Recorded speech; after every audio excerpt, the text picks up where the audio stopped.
Milkshake end up costing you $75. Apparently by parking in the wrong place. Several people reached out saying they got booted while they were out for a sweet treat, and they decided to get Gephardt to investigate.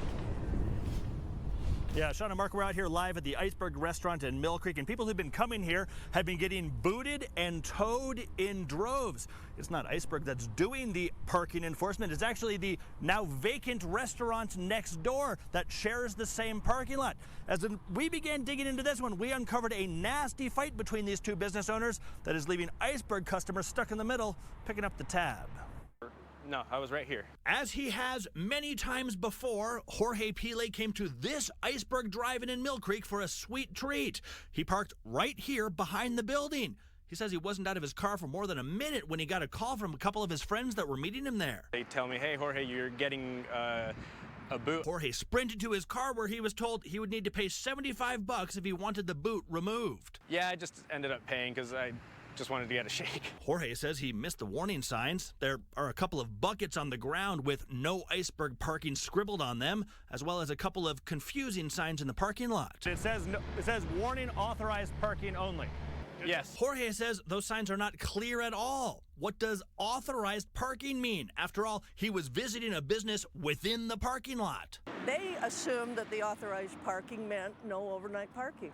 Sherry Croper is the co-owner of Iceberg. She says she's not the one enforcing the towing. It's actually the owner of the abandoned restaurant next door. And as soon as they get out of their car and walk towards the Iceberg, they've got them right then. The dispute for spots, she says, is costing her customers. We've had the police here a lot. Our investigation confirmed, yes, this parking dispute is also tying up police resources. Records show 35 tows from the parking lot just since May. But why all the tows? We took that question to the owner of the abandoned restaurant. He didn't want to talk to us about any of it on camera, but says he had to hire a tow service. He says people were trashing his property and using his lot as a toilet.